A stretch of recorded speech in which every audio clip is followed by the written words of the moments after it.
The dog hit the first security officer so fast nobody even saw it coming. 1 second, Corporal Maddox was walking the corridor outside Ward 7.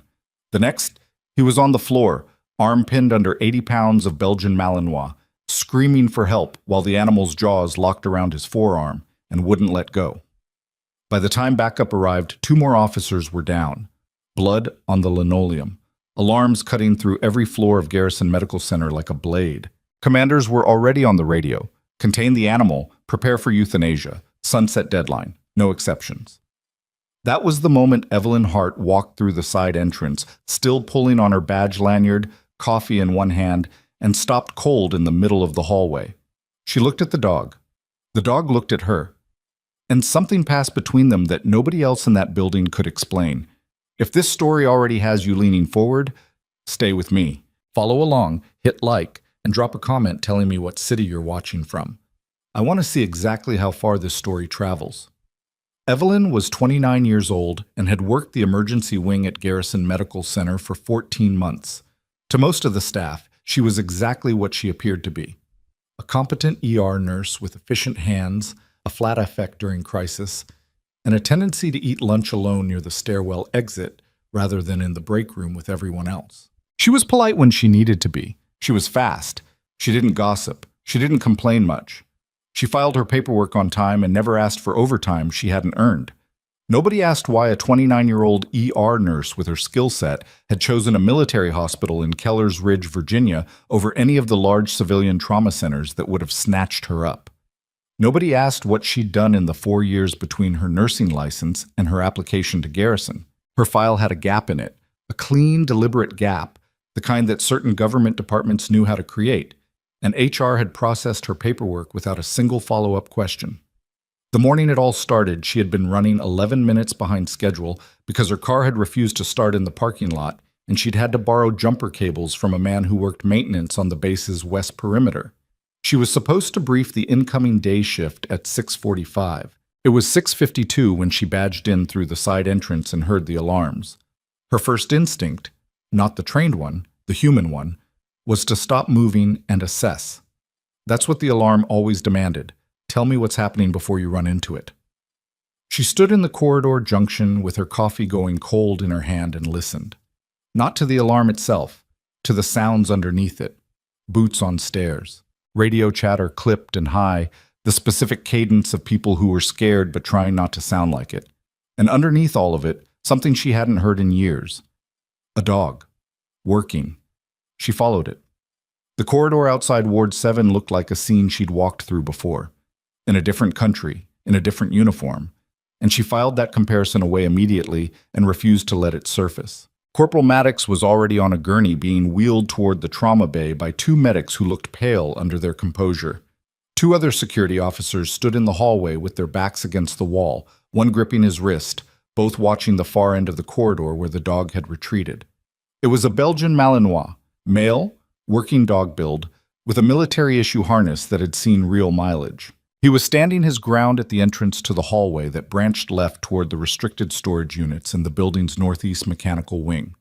Every time anyone moved toward him, he planted himself lower and let out a sound that was less bark than warning, the kind of vocalization that told anyone who'd ever worked with a dog like this that he wasn't out of control. He was communicating. Lieutenant Colonel Warren Pruitt was the senior officer on scene, and he was already on his phone when Evelyn reached the edge of the corridor. He was a blocky man in his mid-50s with reading glasses pushed up on his forehead and the expression of someone who had made a decision and was now simply executing it. She recognized the type immediately. She'd worked under several of them. Veterinary team's been notified, someone was telling him. Euthanasia protocol. Hold on, Evelyn said. Pruitt looked at her. Not with anger exactly. With the particular blankness of a man who hasn't yet registered that someone has spoken to him because the someone in question was a nurse in blue scrubs who wasn't supposed to be part of this conversation. "Ma'am, you need to clear this corridor," one of the security officers said. "I'm not in the way," she said, still watching the dog. "And you don't want to approach him right now. The animal is being contained. He's not in containment mode." She set her coffee down on the floor against the wall. "Look at his positioning. He's not cornered. He's guarding." "Nurse," Pruitt started. "Hart," Evelyn Hart, Ward 7ER. She didn't look away from the dog. Has anyone been into that corridor in the last hour? A brief silence. Then one of the officers said, "Janitorial crew was scheduled, but the dog wouldn't let them through." She crouched down slowly. Not to the dog's level. She stayed at enough of an angle to keep him from reading it as a challenge, and she held very still and let him look at her. The transformation wasn't dramatic. It wasn't like in movies where the animal instantly becomes docile and trots over to be petted. What happened was quieter and, to anyone watching, more unsettling. The dog held her gaze for a long moment. The tension in his haunches shifted by a fraction, and then he simply lowered himself to the floor.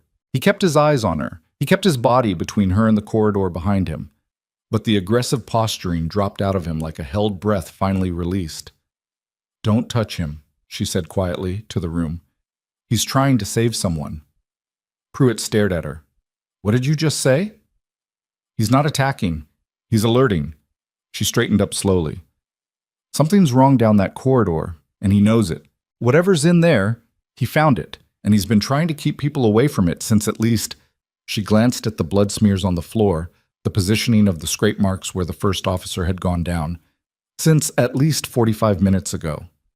The lieutenant colonel looked at the dog. He looked at Evelyn. He looked at the two security officers against the wall, who both very carefully did not offer an opinion. "This is not a nursing matter," Pruitt said. "I'm not trying to make it one," Evelyn said. "I'm telling you what I see. What you do with it is your call." She picked up her coffee. She went to work. The day shift briefing was running 20 minutes late because of the lockdown protocol, which meant the incoming nurses were clustered in the break room with bad coffee and thinning patients, trading information the way hospital staff always did during a crisis. Fast, partially wrong, constantly updated. Evelyn slipped in, pulled the shift notes from the outgoing charge nurse, and listened to the version of events that had already reached them. "It mauled 3 officers," someone was saying. "Brody said the dog went after Maddox completely unprovoked, just came out of nowhere." "Military working dogs don't just snap," said a nurse named Petra Voss, who was older and had been at Garrison longer than anyone and knew it. She was the kind of person who gave good pushback when it was warranted. "They're trained too specifically." Something must have set him off. "Or he was set off on purpose," Petra said, folding her arms. "Has anyone checked who was handling the dog? Where was his handler during all of this?" Nobody answered that, because nobody knew. Evelyn didn't offer the answer she was already turning over in the back of her mind, which was that the dog had been alone in that corridor. She'd seen the harness with no lead, no handler in the immediate vicinity, and that a military working dog who was alone and unaccounted for in a hospital facility was either lost or had gotten there deliberately, and neither of those options was especially comforting. She ran the morning's intake instead. 4 new admissions from the overnight convoy, a fractured radius, 2 cases of heat exposure that had gotten complicated, and a post-surgical patient transferred from the base clinic for observation. Routine, by Garrison standards. She worked through the first 2 hours with the focused, quiet efficiency that had become her professional signature, and she watched the hallway outside through the narrow window in the ward door whenever she passed it. At 9:20, she was restocking the crash cart in Bay 3 when Petra appeared at her elbow. "Dog's still down there," Petra said. "They've got 2 officers posted at the junction, but nobody's gone into the northeast corridor yet. Animal control is on their way." "From where?" "Base veterinary, 20 minutes out." Petra looked at her with an expression that was not quite a question. "You said something to Pruitt earlier." "I told him what I observed." "He didn't look happy about it." "He rarely does," Evelyn said, and kept restocking. What she didn't say was that she'd been running the geometry of it in her head all morning. The Northeast Mechanical Wing of Garrison Medical Center was not a place most staff had occasion to visit. It housed the facility's HVAC infrastructure, backup power systems, and a section of storage that was technically under base security jurisdiction rather than hospital administration's. It was the kind of space that existed at the back of institutional awareness, essential and unexamined, visited on schedule by maintenance crews and otherwise left alone. She knew the space. She'd reviewed the building schematics during her first week, old habit, the kind you couldn't turn off. and she knew that the mechanical wing's ductwork was directly connected to the ventilation system that served 4 patient wards, the surgical suite, and the main trauma bay. She also knew that it hadn't been on the maintenance rotation for the past 6 weeks, because she'd seen the facilities schedule when it had been posted in the break room and noticed the gap. She'd thought it was an administrative oversight at the time. She was revising that assessment now. At 10:15, the animal control officer from base veterinary arrived. Her name was Sergeant Dara Hollis, and she took one look at the dog's positioning and turned to find Lieutenant Colonel Pruitt. "That's K9 Rook," she said. "He's been listed as missing from Handler Unit 4 since Tuesday night." That landed differently than Pruitt had expected. Evelyn could tell, even from 40 feet away down the corridor. She watched his expression recalibrate. Not dramatically, but enough. Missing since Tuesday. The lockdown had started this morning. Somewhere in between, Rook had made his way from wherever he'd been to the entrance of the Northeast Mechanical Wing, and he'd been there long enough that the lack of his handler's report had either been overlooked or suppressed. She was starting to think suppressed. Hollis approached the dog slowly, the right way, and Rook watched her come. He didn't relax the way he had with Evelyn. He was alert, tail low, professional, but he allowed Hollis to crouch beside him and check his harness. Hollis looked at something on the clip. She looked again. Her body language shifted in a way that was small and significant. She stood and walked directly to Pruitt. "His alert indicator is deployed," she said, keeping her voice at a level that didn't carry. "He's been in active alert status since at least last night. Sir, if he's alerting on this corridor, we need to run a sweep before anyone goes in." Pruitt looked at her. He looked at the corridor. He looked at Evelyn, who was standing near the ward junction and appeared to be reviewing a patient chart, which she was. "Get me EOD on the phone," he said. Evelyn didn't hear the phone call.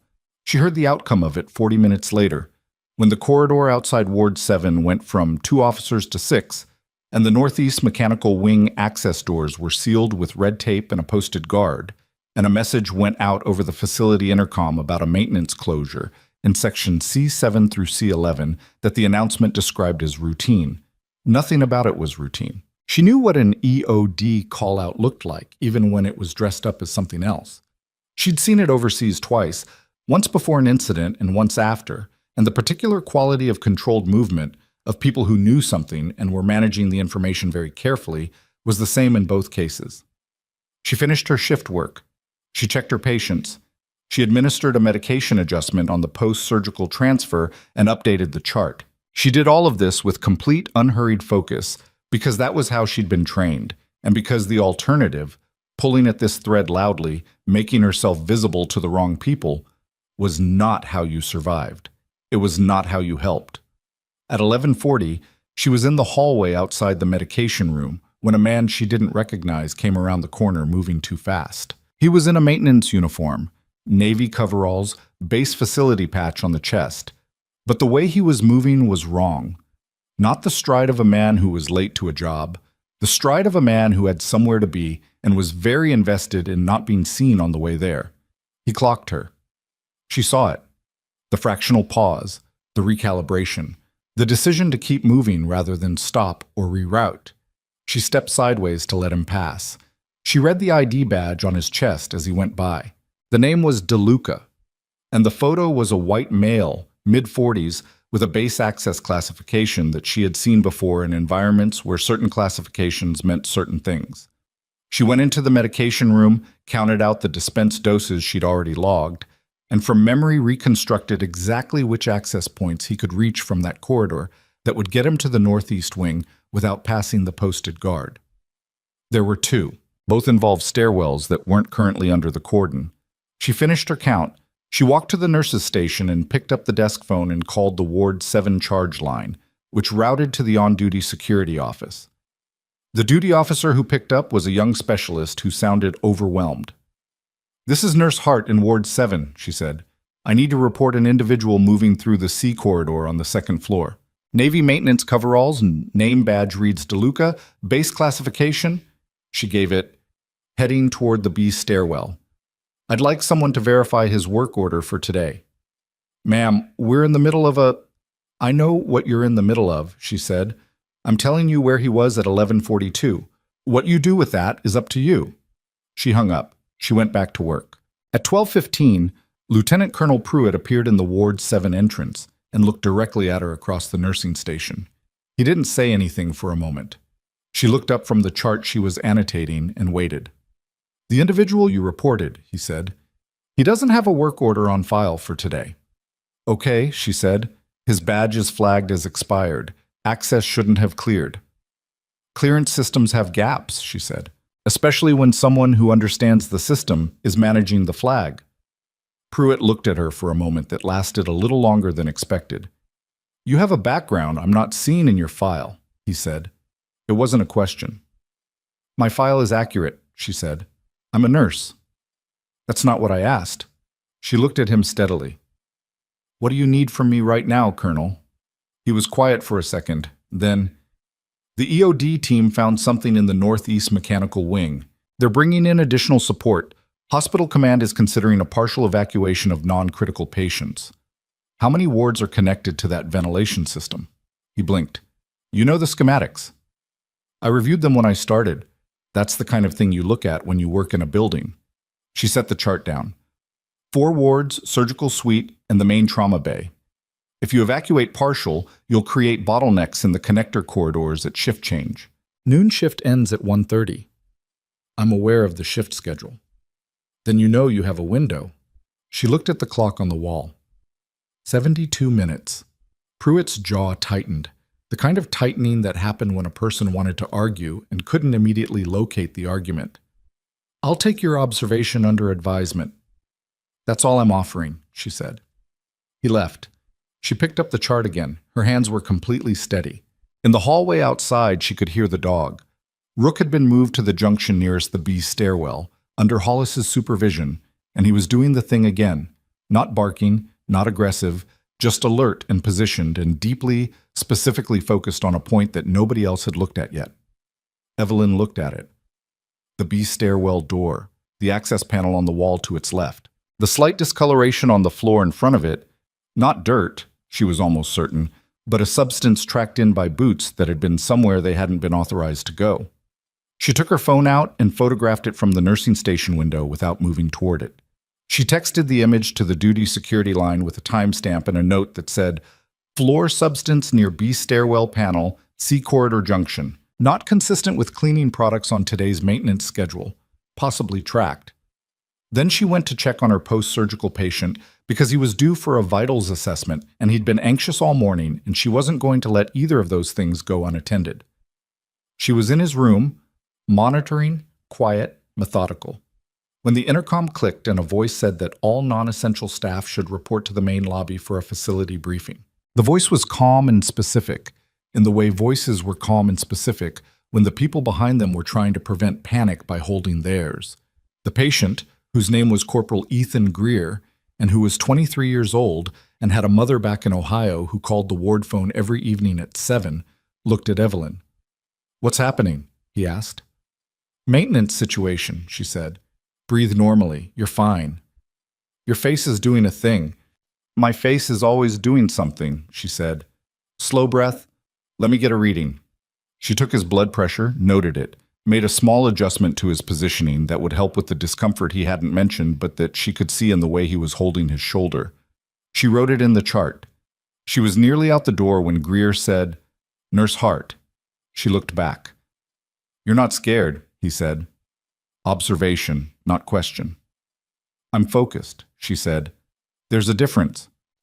She stepped into the corridor and came face to face with a man she recognized from the morning briefing summary.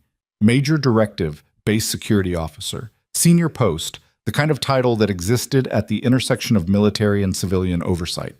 He was coming around the corner from the direction of the East Administrative Offices. He had a radio in one hand and a facility keycard in the other, and he stopped when he saw her with the particular quality of stillness that she associated with people who had been caught in the middle of a thought they didn't want read. "Nurse Hart," he said. "Major Harwick," she said, reading his badge. "You need to make your way to the lobby. Facility briefing." "I have patients in active monitoring," she said. "I'll send a colleague." "All non-essential staff? My patients aren't non-essential." She kept her voice mild. I'll make sure someone from Ward 7 attends. He looked at her. She looked back. You reported the individual in the maintenance uniform, he said. I did. Why?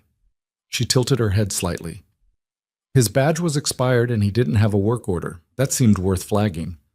How did you know he didn't have a work order? I didn't, she said. I made an educated guess based on the time and his trajectory. You just confirmed it. Harwick's expression didn't change in any large way, but something behind it adjusted, like a piece of furniture moved by a fraction in a familiar room, and Evelyn noticed it the way she noticed the substance on the floor and the dog's alert indicator and the gap in the maintenance schedule. She noticed everything. That was the problem, and also the only tool she had. The lobby briefing is mandatory, Harwick said. I'll send Petra Voss, Evelyn said. She's the senior nurse on floor. She represents the ward adequately. She moved past him toward the nurse's station, and he let her go, which was either because he saw no reason to push it or because he didn't want to make a scene in a corridor that had been on camera all morning. She sat at the station and opened the building schematic on the facility's internal network. She pulled up the C and B corridor layouts. She traced the connection from the B stairwell access panel to the northeast mechanical wing's secondary entry point, which was a utility access door that appeared on the schematic as maintenance only and required a specific base clearance level to open. The clearance level on the door. The clearance level on Harwick's badge. They matched. She stared at the screen for exactly 3 seconds. Then she picked up the desk phone and called the number that only a handful of people at Garrison Medical Center had any reason to know existed. Not the duty security line, not the on-base MP office, but the direct line to the facility's Federal Oversight Coordinator, a position that the hospital maintained because of the classified nature of some of its patient population and some of its records. The line rang twice. A voice answered. Not a secretary. The coordinator herself. This is Evelyn Hart, Ward 7, Garrison Medical, Evelyn said. Badge number 4471. I need to report a suspected internal breach and request an immediate cross-reference of Major Alan Harwick's base access log against the northeast mechanical wing entry points for the past 72 hours. A pause. Nurse Hart, the coordinator said carefully, do you understand what you're— Yes, Evelyn said. I do. And I need you to move fast, because we have 61 minutes before the shift change, and I think someone inside this building is waiting for it. The silence on the other end of the line was the kind that meant the person was no longer doubting and had started calculating. Stay on the line, the coordinator said. Evelyn looked at the clock. She looked at the corridor. She looked at the door of the room where Corporal Greer was recovering, and beyond it, in her mind, at the other patients in Ward 7, and at the surgical suite 2 floors up, and at the trauma bay where she'd spent 14 months keeping people alive by knowing what to look for and what it meant. Outside, somewhere in the building, Rook's alert indicator was still deployed. She stayed on the line. The second hand on the wall clock moved through its arc, and somewhere in the northeast mechanical wing of Garrison Medical Center, behind a utility access door that required a very specific clearance level to open, something was waiting for the shift to change.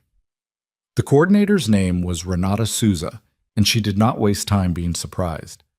Access log for Harwick, Major Allen, she said, and Evelyn could hear keystrokes, the kind that came from someone who typed like they meant it. What's your specific concern with the Northeast Mechanical Wing? EOD is already in there, Evelyn said. They found something. I don't know the details, but the dog, K9 Rook, Handler Unit 4, has been in active alert since at least Tuesday night.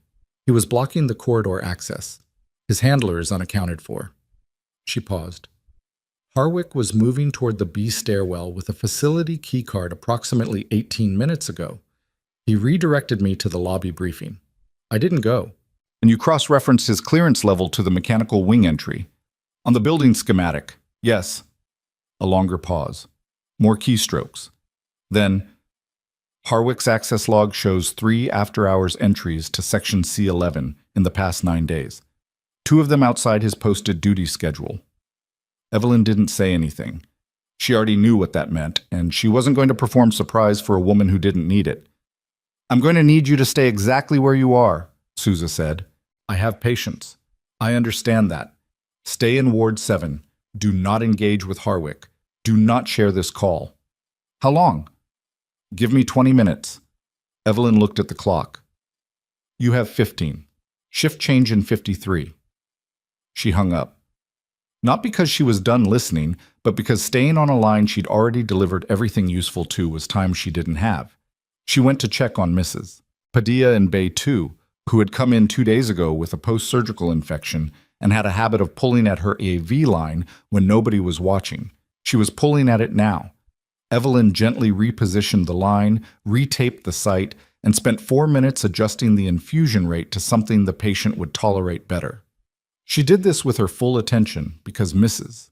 Padilla deserved her full attention, and because the part of her brain that was running everything else in parallel didn't need her conscious participation to keep working. Petra found her there. Briefing just ended, she said from the doorway. They're calling it a maintenance concern, possible environmental hazard, non-critical evacuation recommendations for C-Wing. What did Pruitt say specifically?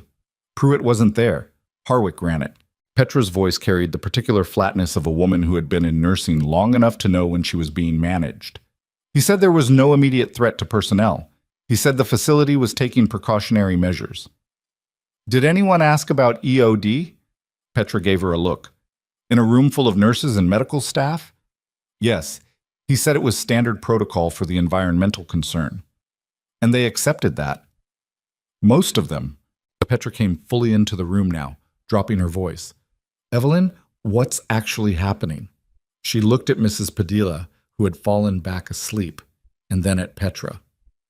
Petra Voss had worked at Garrison for 11 years and had the instincts of someone who'd outlasted 4 different hospital administrators. She wasn't a person who scared easily, and she wasn't a person who gossiped.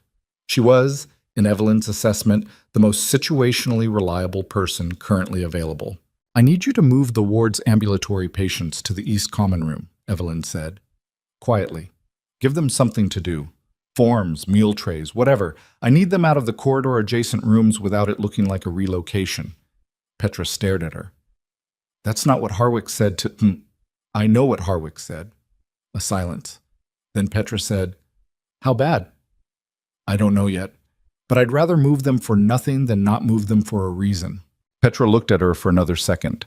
Then she nodded and left without asking anything else. That was the thing about nurses who'd been around long enough. They developed a very finely calibrated sense of when to argue and when to just act. Evelyn went back to the nurses' station. She pulled Harwick's briefing route in her head, lobby, main corridor, east admin, B stairwell, and laid it over the building schematic.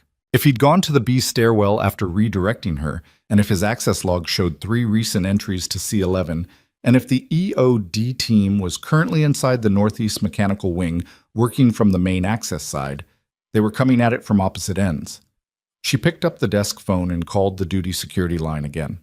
Different specialist this time, but the same overwhelmed quality in the voice. This is Hart, Ward 7. Can you confirm the current location of Major Harwick? I need to know if he's been cleared to access the secondary utility entry on the B side of the Northeast Wing. Ma'am, I'm not... Yes or no? Has he shown his credentials at any secondary access point in the last 20 minutes? A pause. She could hear the specialist checking something. I don't have that. The secondary utility logs are under base security jurisdiction, not... Who has access to those logs right now? Major Harwick is the senior base security officer on... Of course he is, she said, and put the phone down. She sat still for exactly 1 breath. The kind of breath you took when the picture had finished assembling itself and you needed a second before you started moving through what it meant. Harwick was base security. He controlled the access logs for the secondary entry points. He'd been in C11 3 times in 9 days outside his duty schedule. He'd run the facility briefing and called it an environmental hazard.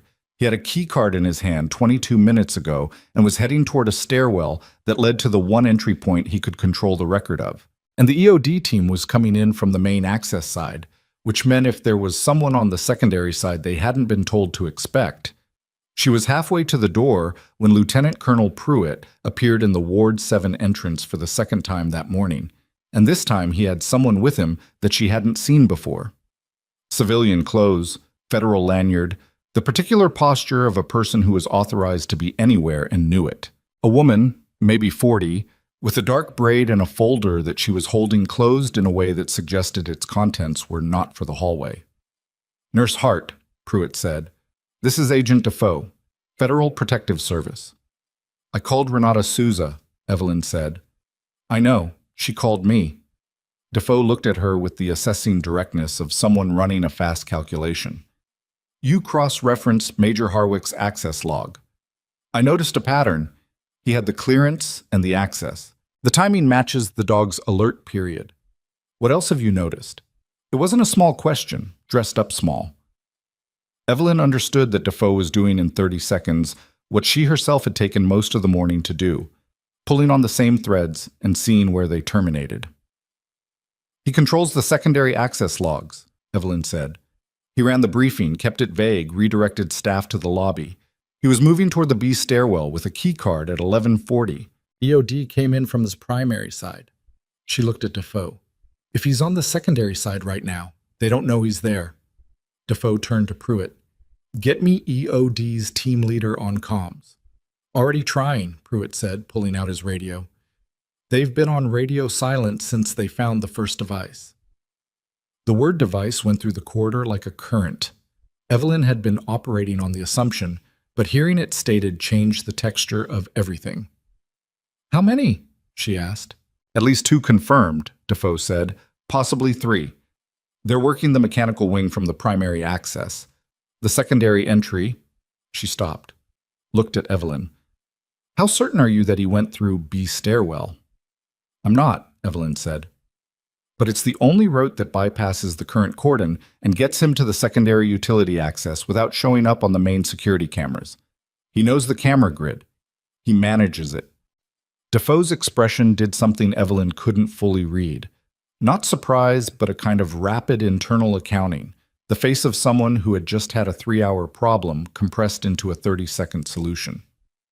"We need eyes on the secondary entry," Defoe said. "Now." "Building security cameras for that section route through Harwick's office system," Evelyn said. "If he's managing his own access logs, he can manage those too." Defoe looked at her. "Is there anything in this building you haven't already mapped?" Evelyn didn't answer that. She was thinking about Rook.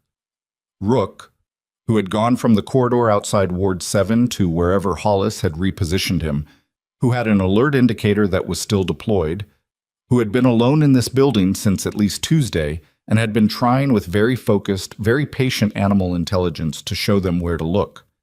"Where's the dog now?" she asked. Pruitt keyed his radio. 30 seconds of broken exchange. "Hollis has him at the B corridor junction," he said. "North side. He won't move." B corridor junction, north side, between the main corridor and the B stairwell. "He's already there," Evelyn said.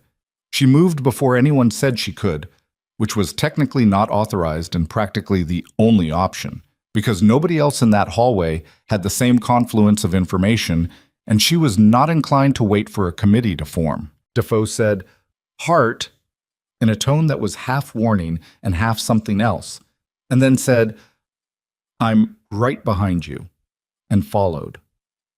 The B corridor junction was 3 hallways and a turn from Ward 7, and Evelyn covered it in under 90 seconds at a pace that wasn't quite running and didn't look like it was. She heard Pruitt behind her and Defoe's footsteps, steady and close. Sergeant Hollis was crouched near the base of the wall with Rook pressed against her side, not restrained, just close in the way working dogs sometimes pressed against their handlers during a sustained alert, reassurance that went both directions. Rook's attention was fixed on the B stairwell door, not the door itself, the gap at the bottom of it. There was light coming through the gap. The stairwell ran on emergency lighting, which was low and warm. But what was coming through the gap was whiter and slightly brighter than emergency lighting, and it moved in a thin horizontal line in a way that suggested a handheld source. Someone was in the stairwell with a flashlight. Evelyn stopped. Defoe stopped beside her. "He's in there," Evelyn said. "We need to confirm before—" Rook confirmed it 10 minutes ago. She kept her voice below the threshold of a person on the other side of a door.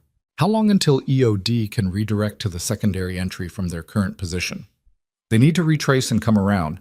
Minimum 12 minutes. We have 41 minutes to shift change." She looked at Defoe. If the devices are set on a timer, or if he can trigger remotely, I know the math, Defoe said, and for the first time her voice carried an edge that wasn't professional coolness, but actual strain.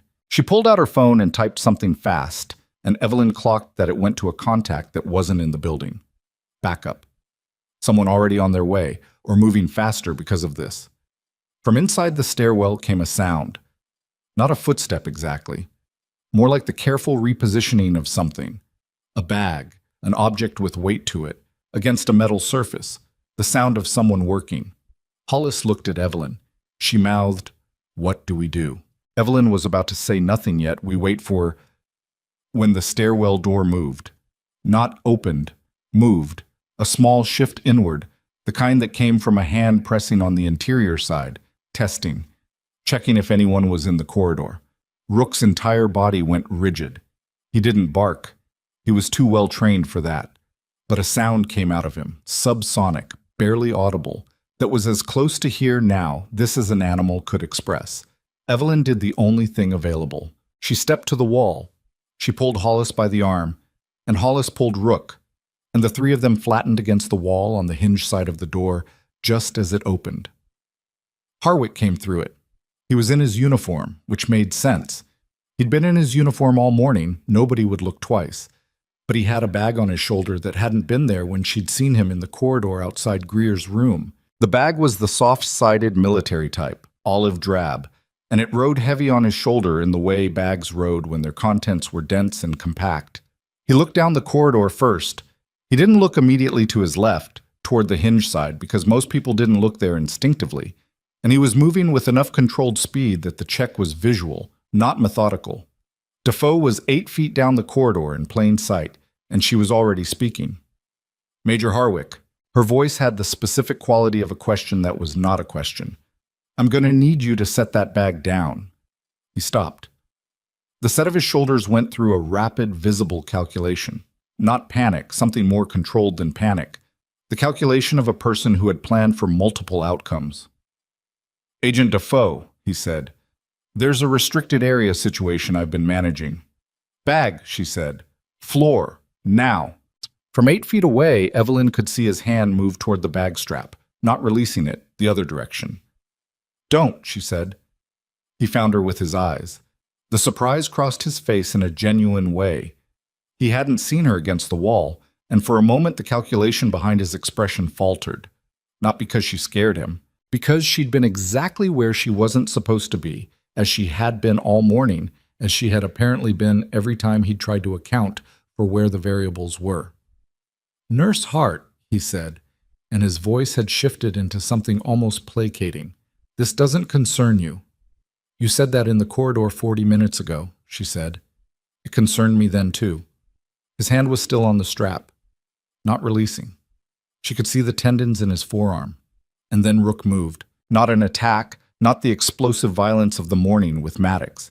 Something different, deliberate, purposeful, the same quality of intent that had kept him outside the Northeast Mechanical Wing for 2 days trying to make an entire hospital understand one single thing. He moved past Hollis, past Evelyn, and he sat down directly in front of Harwick at a distance of 3 feet, and he looked at him, and the sound that came out of him was the sound Evelyn had heard all morning. Not a bark, not a growl, but a low, sustained vocalization that was the purest possible expression of, "I know what you did and I am not moving." Harwick looked at the dog. Something crossed his face that was not the calculation anymore. Something that lived below it. His hand came off the strap. Defoe covered the 8 feet in 3 steps and had him turned and braced against the wall before his shoulders finished dropping, and Pruitt was there with cuffs from somewhere that Evelyn wasn't tracking, and the bag went to the floor between Hollis and the wall with a weight that landed wrong. Too solid, too dense, exactly as wrong as she'd been calculating since the corridor. "Don't open it," Evelyn said, because Hollis was looking at it. "EOD needs to clear it first." Hollis pulled her hands back. "Right," she said. "Right, yeah." She was shaking slightly, which was human and understandable, and she covered it well. Defoe had Harwick secured against the wall and was reciting the specific language of a federal detainment, and Harwick was neither struggling nor speaking, which was the response of a man who knew when the play was done. He wasn't looking at Defoe. He was looking at Evelyn across the width of the corridor with an expression she couldn't entirely categorize. Not hatred, which she'd braced for, but something that had more confusion in it than anger. As though the part he couldn't reconcile was not the arrest, but her specifically. How she'd known, why she was here. "Who are you?" he said. She didn't answer. Pruitt was already on the radio pulling EOD back from the mechanical wing toward the B corridor, and within 4 minutes the corridor had people in it that hadn't been there before. 2 agents Defoe had summoned from somewhere outside the building, the EOD team lead, and a military MP who looked about 22 years old and was trying very hard to keep his face neutral. The bag was cleared and opened under EOD protocol in the stairwell. Landing with Evelyn and the others pushed back to a safe distance at the end of the corridor. It took 7 minutes. What came out of the bag was documented and photographed before anyone said anything about it. But the EOD team lead's expression when he turned around said enough. "Remote detonation component," he said to Defoe. "Paired to the primary devices in the mechanical wing." He could have triggered everything from inside the building without going near the wing itself. The shift was coming at 1:30. It was 12:44. Evelyn stood at the end of the corridor with her back against the wall and her arms at her sides, and she breathed steadily, the way she'd learned to breathe in places where the cost of losing that steadiness was higher than she'd ever let herself think about in direct terms. The corridor was active with people doing things that needed to be done, and the dog was beside her, Rook, who had found her again after Hollis let him go, who was simply sitting against her left leg with his shoulder pressed to her calf with the weight of an animal who had done what he came to do and was still there anyway. She put her hand on his head. Once.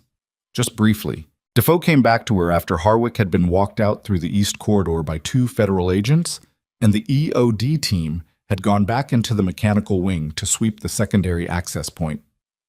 "We need to talk about your file," Defoe said. "I need to get back to my ward," Evelyn said. "Your patients are being seen by the incoming shift team. Pruitt authorized early turnover." She looked at Evelyn without the professional layer that had been on top of everything else she'd said so far. "Who are you, specifically?" "I'm a nurse," Evelyn said. "That's the job I'm doing." "It's not the only job you've done." A silence. In it, from somewhere far above them in the building, she could hear the sounds of the hospital resuming. The ordinary human sounds of gurneys and intercom and voices at a normal register. The sounds of a place that had moved back from an edge it hadn't quite known it was standing on. Defoe waited. Evelyn said, "What did Sousa tell you when she called?" "She told me the access log cross-reference. She told me you gave her Harwick's name. She told me your badge number, and she told me your clearance pulled a flag on the federal oversight file that she didn't have full visibility into." Defoe's voice was neutral, not accusatory. "She told me to trust your read." Evelyn looked at the far wall. "Then trust it." "I need more than—" "I know what you need," Evelyn said. "And when the right people ask me for it in the right room with the right documentation, I'll give it to them. Right now I need to go see how Corporal Greer is doing because he's 23 years old and his mother calls every evening at 7 and he has been anxious since 6 this morning and I told him he was fine." Defoe looked at her. Something in her expression moved, not quite softened but recalibrated, the way it had in the corridor when she'd said, "I'm right behind you," and meant it. 5 minutes, Defoe said. 10, Evelyn said. "Then I'm yours." She went to Greer's room. He was awake, with the television off because the remote had slid behind the bed rail, and he hadn't asked anyone to retrieve it, which was exactly the kind of thing she noticed. She got the remote. She took his vitals. She sat in the chair beside the bed for 45 seconds, which wasn't 10 minutes, but was all she had, and she answered his questions about the alarms and the overhead announcement. Honestly, which was to say, she told him that there had been a security concern that was being resolved, and that he was safe, and that the hospital was going to look busy for a few more hours, but that nobody in Ward 7 was going to be harmed. "How do you know?" he asked. "Because I've been paying attention all morning," she said. "To what?" "Everything," she said. "Rest." She put the remote on his tray table where he could reach it, checked the IV line where she'd been worried about a small kink in the tubing, found the kink and corrected it, and walked out. In the corridor, Petra was waiting with the expression of a woman who had moved 11 ambulatory patients to the East Common Room without being told why and was owed an explanation. "They're finding bombs in the walls," Petra said. Not a question. EOD has them, Evelyn said. Building's going to be fine. Evelyn, Petra's voice dropped. What did you know? And when did you know it? I made observations. I reported them. To who? The right people. Petra studied her for a long moment. 11 years at Garrison, 4 hospital administrators. A lot of things she'd seen dressed up as something they weren't. Your file has a gap in it, Petra said. I saw it once when they were doing the annual credential review. I didn't say anything because it wasn't my business, and you're the best nurse on this floor. And I didn't care where you came from. She paused. I'm starting to care a little more now. The gap is accurate, Evelyn said. That's not an answer. It's what I have right now. Petra nodded. Not satisfied, but the kind of not satisfied that knew when to hold. Defoe was at the end of the corridor, waiting. Evelyn went toward her, and somewhere behind the walls of Garrison Medical Center, the EOD team was working through the secondary access point of the Northeast Mechanical Wing, pulling apart the thing that had been placed there in the careful margins of 9 days and 3 after-hours entries, and a man who had understood exactly which records he could control. She was almost to Defoe when her pager went off. She looked at the number. It wasn't a ward extension. It wasn't any number she had saved. It was a code she recognized from a different time entirely. A callback sequence that hadn't been active in almost 4 years. That she had believed with very genuine certainty was retired. That no one currently working at Garrison Medical Center should have had any reason to know. She looked at it for 1 second. Then she looked at Defoe, and something in her face must have shown, because Defoe stopped moving and said, What is it? Evelyn held up the pager. There's someone else, she said. Defoe took the pager from her hand and looked at the number for 3 seconds. Is that a known sequence? It's a callback code, Evelyn said. From an overseas coordination unit I worked with. It hasn't been active since I left. Who else would have it? Nobody at this facility. Nobody who should be reaching me through a hospital pager. She took the pager back. The number sat there, clean and exact, 8 digits in a pattern that she had memorized years ago, the way you memorized anything you used under pressure. Not consciously, but at a level below that, where the body just knew. Harwick couldn't have generated this. He's base security. He wouldn't have access to that protocol layer. Then someone's been watching this situation from outside the building, Defoe said, or inside it, in a part we haven't looked at yet. Defoe pulled out her phone. She made a call that lasted 14 seconds, gave a location code, and hung up. I have 2 more agents coming in from the east entrance. They'll be here in 6 minutes. She looked at Evelyn with the directness that had been there all along, stripped now of its professional padding. I need you to tell me what unit this code is from. I can't tell you that in a corridor. Then walk and talk. They moved. Not toward Ward 7, not toward the lobby, toward the administrative wing on the hospital's east side, where the offices were mostly empty because of the evacuation recommendation, and where the camera coverage had gaps that Evelyn had mapped on the schematic that morning. She led, and Defoe followed, and neither of them commented on the fact that Evelyn was navigating a building she'd worked in for 14 months, with the precision of someone who'd been planning routes through it since day one. The unit was called CMAT-6, Evelyn said, keeping her voice low and level. Combat Medical Assessment Team, classified. We were embedded with forward operating units overseas, trauma response, threat assessment, K-9 coordination in field environments. She paused. That's where I know Rook from. He was deployed with us for 7 months in the second rotation. Defoe didn't break stride. And you didn't disclose this when you were hired. My records were sealed as part of separation. The gap in my file is authorized at a level above hospital HR. By who? Someone who isn't Harwick. But someone who may be connected to whoever just paged you. Evelyn said nothing, because the answer was yes, and saying it out loud in an East Wing administrative corridor wasn't going to help anything move faster. The pager code meant one of 3 things. It meant someone from CMAT-6 was trying to reach her through the only channel they knew still had a thread to her. It meant someone had obtained the code through means that were not friendly and was using it to flush her out. Or it meant the situation inside Garrison Medical Center was larger than Harwick, larger than the devices in the mechanical wing, and someone who knew what she was capable of was trying to tell her something she didn't know yet. She was operating on the third possibility because it was the worst one, and the worst one had been correct all morning. They reached the administrative corridor's east junction, and Evelyn stopped at a door marked Facilities Coordination. Unlocked, she confirmed, tried it, and pushed through into a room with a wall of monitors that showed the building's security camera feeds. The room was empty. The feeds were live. She scanned them fast. Lobby clear. Main corridor clear. Ward entrances clear. EOD team visible in the mechanical wing on 2 feeds, working the secondary entry. B corridor junction where Rook had been Shanquan. Empty now, Hollis had moved him. Then she found the feed she was looking for. Camera 14, northeast mechanical wing, secondary access, exterior side. The door was open. Not the way EOD had it open, propped, with their equipment staged around it. This was the other door. The exterior maintenance hatch on the building's north face that appeared on the schematic and that she had noted and then set aside because it required a different clearance tier than Harwick's, a tier she hadn't been able to cross-reference fast enough. The hatch was open, and the feed was static. Not frozen, the timestamp was running, but the image wasn't changing, which meant the camera had been looped. "Someone else went in," she said.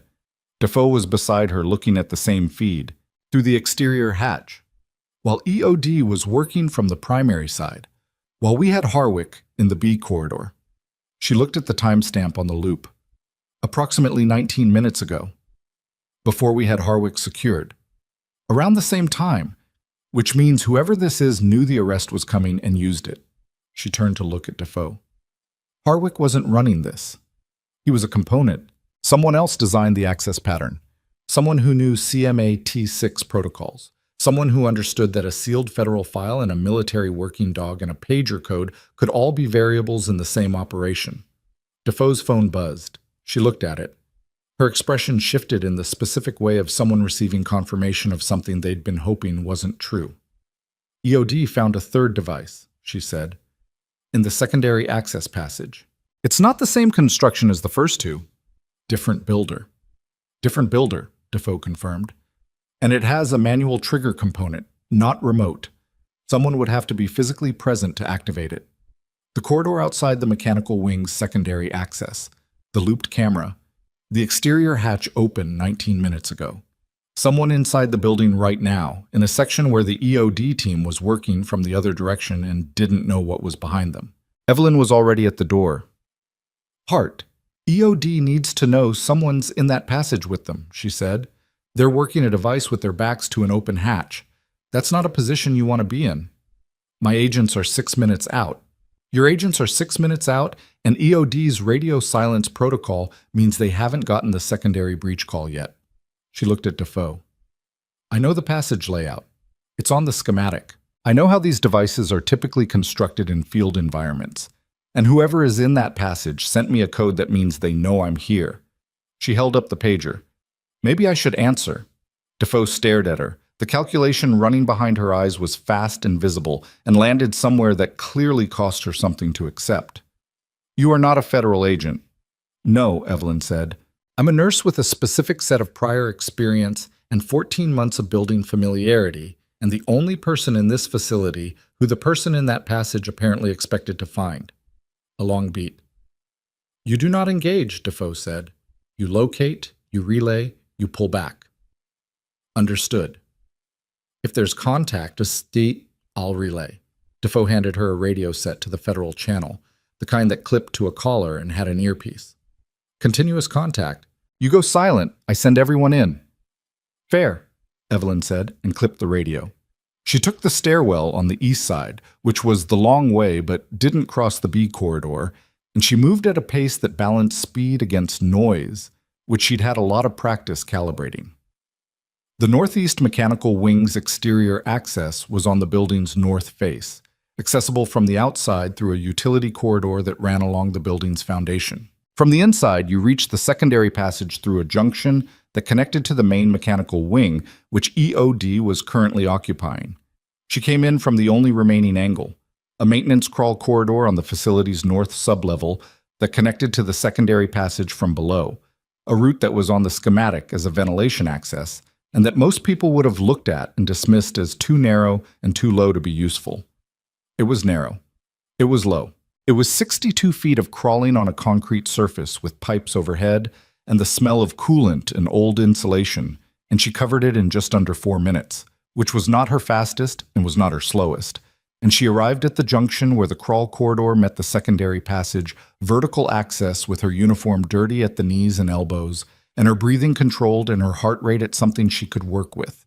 She listened before she went up. Sounds in the passage above. Movement, careful and deliberate. A single person. The specific cadence of someone working with their hands on something that required concentration.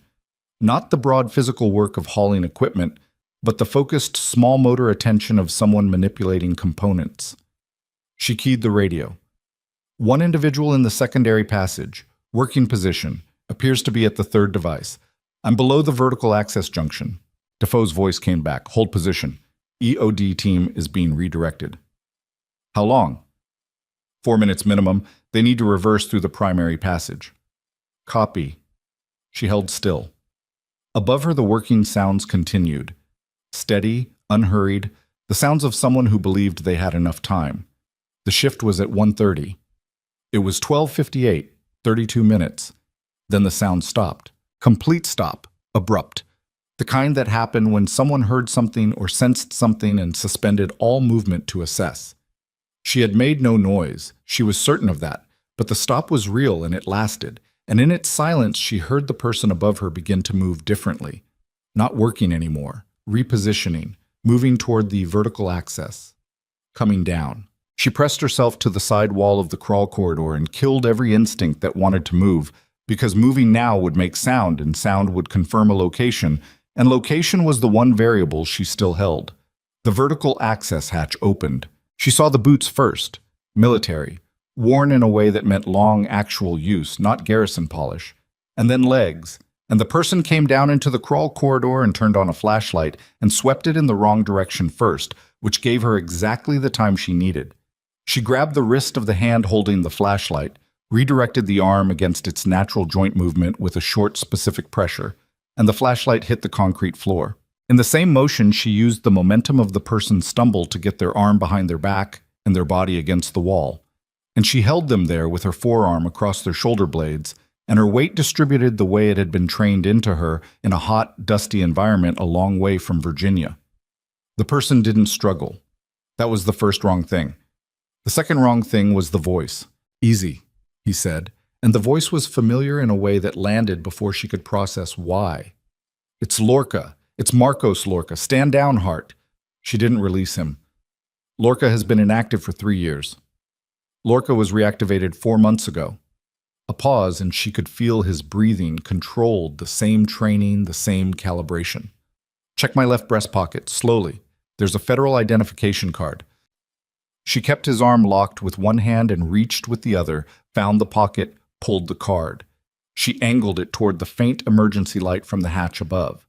The ID was federal. The photo was his. The issue date was 4 months ago. She released him. He turned around.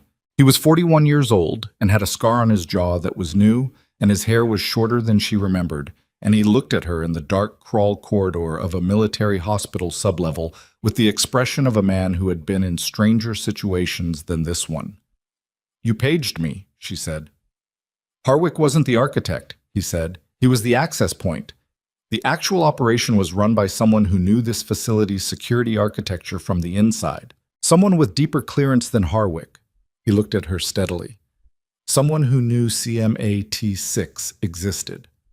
The weight of it came down on her before he finished the sentence. Who? She said. We've been running a parallel investigation for 11 weeks, Lorca said. The target has federal credentials, high enough that we couldn't move without ironclad evidence, and we couldn't brief local command without risking the tip-off.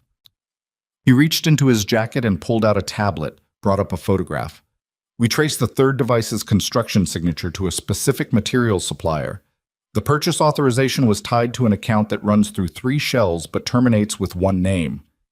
He held up the tablet. She looked at the photograph, the identification record, the name. She said nothing for a moment. Souza, she said. Renata Souza, Lorca said, Federal Protective Service Oversight Coordinator. She's been running Harwick for 18 months. He thought he was working for a private security contractor. He didn't know he was a managed asset inside a federal operation designed to look like an external attack. Evelyn thought about the call, the keystroke sounds, the speed of the cross-reference. The way Souza had said, "Stay on the line," and the way the authorization had moved so fast after that. Defoe arriving, the federal channel opened, all the mechanisms sliding into place like someone had greased them. Someone had. She had called Souza. She had given Souza Harwick's name. And Souza had used the call to see exactly how much Evelyn knew and position the response to control what happened next. "Defoe," Evelyn said. "Defoe is clean," Lorca said. She was called in by Souza specifically because Souza knew Defoe would follow protocol and keep the response inside the channels Souza controlled. He looked at her. "Souza didn't know about me. She didn't know CMAT6 was still running a thread on this. And she didn't know you'd make it as far as you did this morning. Where is she now?" "Building. She hasn't left. She's waiting for the third device." "The third device isn't set," Evelyn said. "You were working it." I was disarming it," he said. "It's done.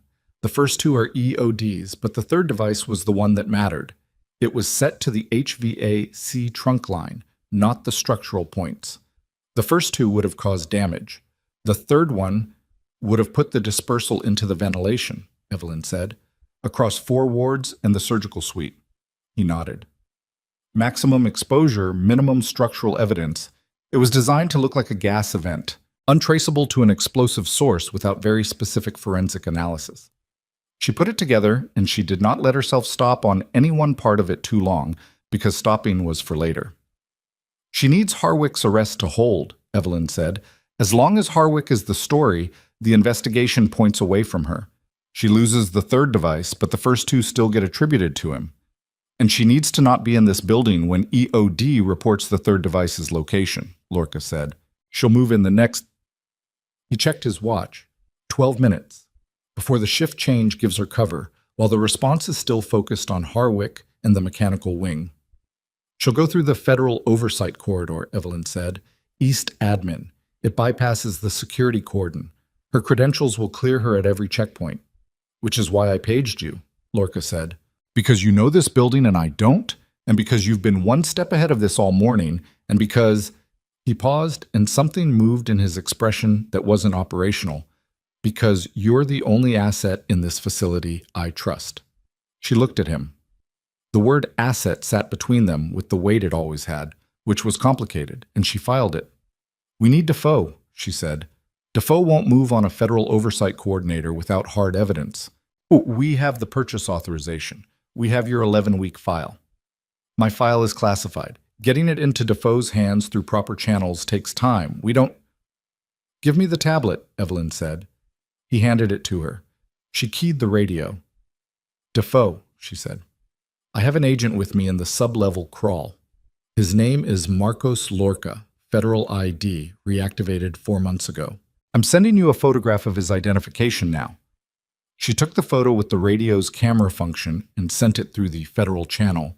"And I need you to pull the purchase authorization file on the third device's material trace, right now, before you do anything else."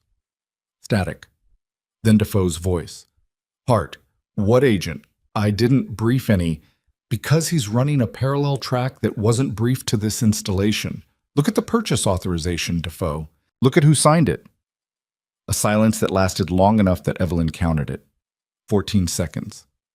Then Defoe's voice came back, and the quality had changed in a way that told Evelyn everything about what she'd just seen on her screen. "Where's Souza right now?" Defoe said. "That's what I need you to find out," Evelyn said. "East Admin Corridor, Federal Oversight Hall. She has credentials that will clear every checkpoint. You need to move before she reaches the east exit, and she knows you know." Another beat. "I need 30 seconds, Defoe said. "You have 20, Evelyn said, and looked at Lorca. He was already moving toward the vertical access, pulling himself back up into the secondary passage, reaching down a hand to help her up. And she took it because the crawl corridor was exactly as undignified as it sounded, and this was not the time for pride. They came up into the secondary passage, into the smell of concrete dust and the hum of the building's infrastructure all around them, and Lorca was already moving toward the passage exit, and Evelyn was behind him, and her radio was open, and above them and around them, Garrison Medical Center was running its last minutes before shift change with no idea what was still moving inside it. She heard Defoe's voice come through the earpiece, clipped and fast. Souza is in motion. East admin. 2 of my agents are 30 seconds behind her. She'll hear them coming, Evelyn said. I know. She'll run for the Federal Vehicle Bay, sublevel East. Her credentials, I know, Hart. A pause, and in it something urgent that hadn't been there before. There's a problem. Evelyn's stride didn't break, but everything in her went still. The Vehicle Bay camera system, Defoe said. It routes through the base security server, which Harwick managed, which Souza had used Harwick to control. She can lock it down from her phone, Defoe said. She can seal the bay doors and lock out the camera feeds remotely before we get there. Evelyn looked at Lorca. He'd heard it through his own earpiece. Sublevel East, he said. How do you get there from here without the main corridor? She already knew the answer. She'd known it since 6:52 that morning when she walked into a building she'd memorized the first week she worked in it. I know a way, she said. She turned left in the passage where Lorca would have turned right, and she moved, and behind her she heard him change direction without hesitation. And ahead of her the passage narrowed and the emergency lighting went to single bulbs spaced wide apart, and the sound of the building changed around her. Lower, mechanical, the sound of the sublevel. And somewhere ahead of her, past the last 2 junctions she was navigating entirely from memory, Renata Souza was moving toward a door that she believed nobody could reach before she did. She was about to find out she was wrong. Evelyn came through the final junction and hit the sublevel East access door at speed and pushed through it and came out into the vehicle bay with her hands up and her voice ready, and she stopped because Souza was already there, 10 feet from the bay door controls, phone in hand, and she had stopped too. They looked at each other across the dim fluorescent space between the parked federal vehicles in a room with 1 exit behind Evelyn and 1 exit behind Souza and no one else in it yet. Souza looked at her. Not surprised exactly. Something more complex than surprised. Nurse Hart, she said. Put the phone down, Evelyn said. Sousa's thumb moved toward the screen. Evelyn said, Lorca. And the vehicle bay's far door opened. Sousa turned. And in the half-second she turned, everything shifted, because half a second was enough, and Evelyn had been trained in environments where half a second was the entire margin. She crossed the 10 feet. She didn't reach for the phone. She went for the hand holding it, controlling the wrist, redirecting the thumb away from the screen with the same mechanical certainty she'd applied to Lorca in the crawl corridor. And this time there was no question of identity and no need to check a pocket. The phone hit the concrete. Souza pulled back and Evelyn let her go because Lorca was already there, coming through the far door, and the bay entrance behind Evelyn burst open with Defoe and both of her agents at a dead run, and the room filled with the specific, sudden, terminal quality of an operation that had just run out of space to maneuver. Sousa stood in the center of the vehicle bay with federal agents on 2 sides and Lorca on the third and Evelyn in front of her, and she looked at Evelyn, and her face did the thing that Harwick's face had done. The calculation that didn't compute. The variable that shouldn't have been there. You called me, Sousa said. It came out almost like an accusation. You called my line. You gave me everything. I know, Evelyn said. I needed to know how fast the response would move. If it moved fast, someone with oversight access was managing it. You moved it in under 8 minutes. She looked at her steadily. You were too helpful. Defoe reached Sousa and the cuffs came out, and Sousa didn't fight it, which was either composure or resignation or the simple recognition that the math was finished. But as Defoe secured her hands, Sousa looked at Evelyn over her shoulder, and what she said next was quiet enough that only Evelyn heard it. The 4th device, Sousa said. You haven't found the 4th device. The vehicle bay went silent. Evelyn looked at Lorca. He was already on his radio, pulling EOD, his voice flat and fast. She looked at Defoe, who had heard it and whose face had gone the specific white of someone running probability on a number they don't want to accept. Then she looked at the ceiling, at the ventilation grates above the vehicle bay, at the ductwork that ran from this sublevel up through the building's east spine and connected, she knew from the schematic, directly to the one section she hadn't checked. The surgical suite. There was a surgery in progress. Had been since 7 that morning. She'd seen it in the handoff notes, a complex vascular repair on a patient transferred from the base clinic, scheduled for 4 hours minimum, currently in its 6th hour, because of complications that had pushed the timeline. The surgical suite, under active operation, full staff, unconscious patient, sterile field. The one place in the building where an evacuation was not possible and a chemical dispersal event would be catastrophic. She was already running. She took the east stairwell because it was 12 seconds faster than the main corridor, and she knew that because she had walked every stairwell in this building at various points in 14 months for reasons she hadn't fully articulated even to herself at the time. 3 floors up. The surgical suite occupied the entire 3rd floor east wing, positive pressure environment, sealed entry, a scrub anteroom that required badge access and a 30-second air exchange cycle before the inner door would open. She hit the 2nd floor landing and heard Lorca behind her, keeping pace, and his radio was live and she could hear him talking, and she focused on the stairs. 3rd floor. The surgical suite corridor was empty the way it was always empty. Controlled environment, restricted access, the particular stillness of a space where serious work was happening behind closed doors.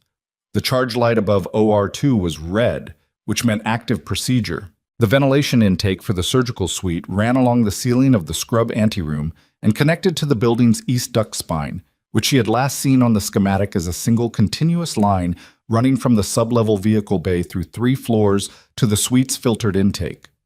If a device was in that duct line, the surgical team had no way of knowing. The suite's own filtration was designed for biological particulate, not chemical agents constructed to pass through standard HEPA ratings.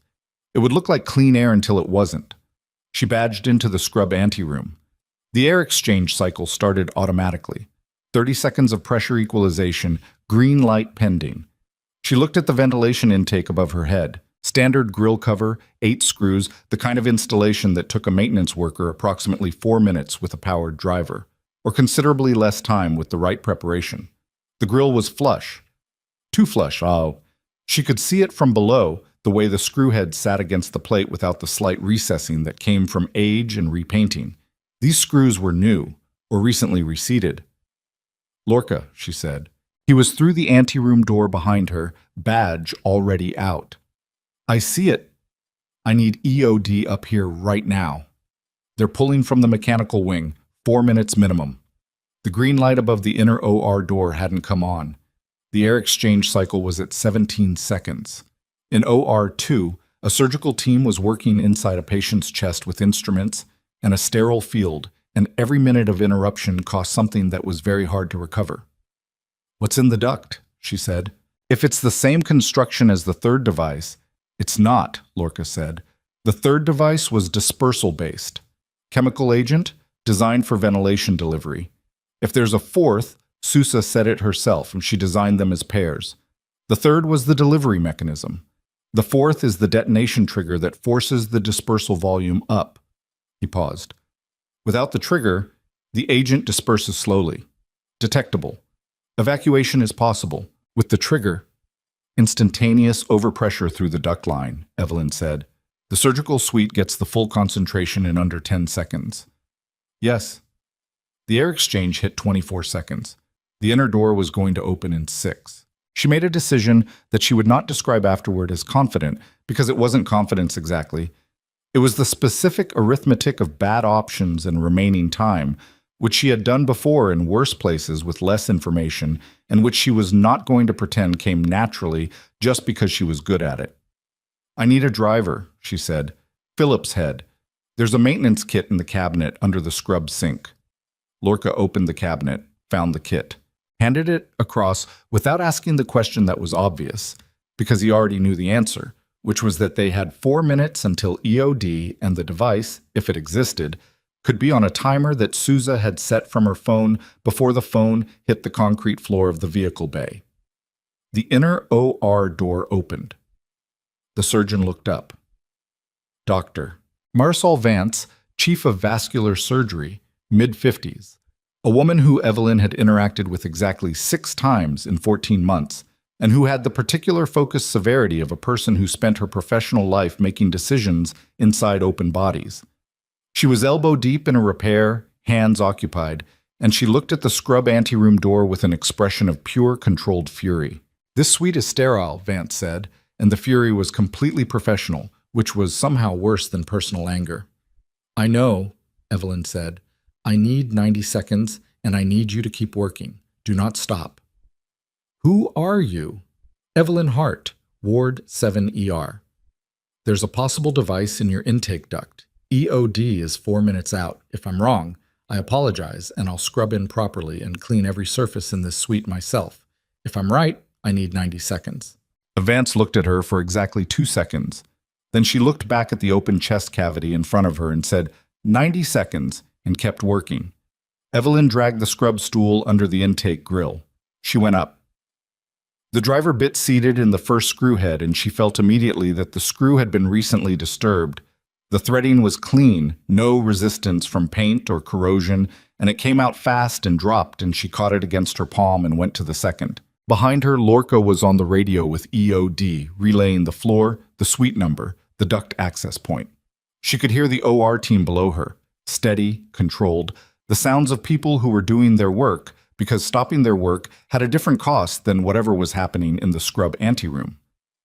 The perfusionist at the bypass machine said something to the anesthesiologist in a low voice. Nobody fled. They held.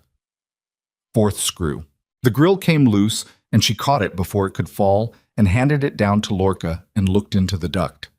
8 inches in, secured to the upper surface of the duct with a magnetic mount, was a device that was approximately the size of a hardcover book, matte gray, with a digital display that was not currently counting down. That meant it was waiting for a signal. Sousa's phone had hit the floor. The signal hadn't been sent. "Passive trigger," she said to Lorca. "Waiting on a remote command. The phone's down. Can you confirm it's inert?" She looked at it. The display was dark. The LED indicator on the mount was green, which in standard field construction meant armed and waiting, not armed and counting. She knew this construction. She had seen this construction before, in a context she did not think about directly, and the knowledge sat in her hands the way all the other knowledge sat, not accessed consciously, just available. "It's waiting," she said. "If the command doesn't come, it stays passive. EOD still needs to clear it." "I know." She came down off the stool. She looked at the OR team. "You need to stop ventilation circulation through this suite. Manual bypass on your environmental system. Your anesthesiologist knows the protocol. Do it now and hold it until EOD clears the duct." Vance didn't look up. "Mitchell," she said to the anesthesiologist. "On it," Mitchell said, and was already reaching for the environmental panel on the far wall. The ventilation hum above them changed pitch and then stopped. The surgical suite was now running on its internal recirculated supply. They had approximately 40 minutes of clean air reserve inside the sealed environment. Enough. Evelyn stepped back into the scrub anteroom and let the inner door close, and she leaned against the wall and she breathed. And this time the breath was not the controlled tactical kind, but the kind that came after, the involuntary full-body exhale of a person who has been running on a very narrow margin and has just reached something that is not yet safe but is less immediately catastrophic. Lorca was watching her. "You okay?" he said. "I'm functional," she said, which was true and was also a different thing. EOD arrived 3 minutes and 40 seconds after that, which was faster than 4 minutes, and she chose to credit the stairwell time rather than anything else. The lead tech went up the stool, looked at the device, confirmed her read, passive trigger, waiting on remote command, and had it secured and bagged in under 7 minutes. He handed it down to his partner and looked at Evelyn with the expression of someone doing a rapid recalibration. "You touched the grill," he said. "I removed it," she said. "I didn't touch the device." "You knew not to touch it." "Yes." He looked at her for a moment in the way that several people had been looking at her all day. The particular look of someone encountering a gap between the label and the contents. Then he went back to work, because that was what people who were good at things did. She went to find Defoe. The East Administrative Wing had become the operational center of something that was reorganizing itself in real time. Defoe had commandeered the conference room at the end of the hall, and when Evelyn pushed through the door, the room contained Defoe, 2 federal agents, Lieutenant Colonel Pruitt, Renata Souza in custody at the far end of the table, with her hands secured and her composure intact in the way of a person who had decided composure was the only thing left to maintain, and a man in a suit on a laptop screen who was clearly a federal supervisor and was clearly not pleased about any of the morning's events. Souza looked at Evelyn when she entered. The look lasted a moment and then moved away, which told Evelyn something about how Souza was managing herself. Not denial, not performance, but a kind of retreat behind calculation, the last refuge of a person who'd spent years operating from that position. Defoe looked at her too, and the look was different. Fourth device is secure? EOD has it. Surgical suite is on internal recirculation. They have 40 minutes of reserve. Vance is still working. Patient is stable. A breath moved through the room. Not dramatic, just real. Sit down, Defoe said, and for the first time the instructions sounded less like management and more like something that came from the same place as concern. I'm fine standing. Sit down, Hart.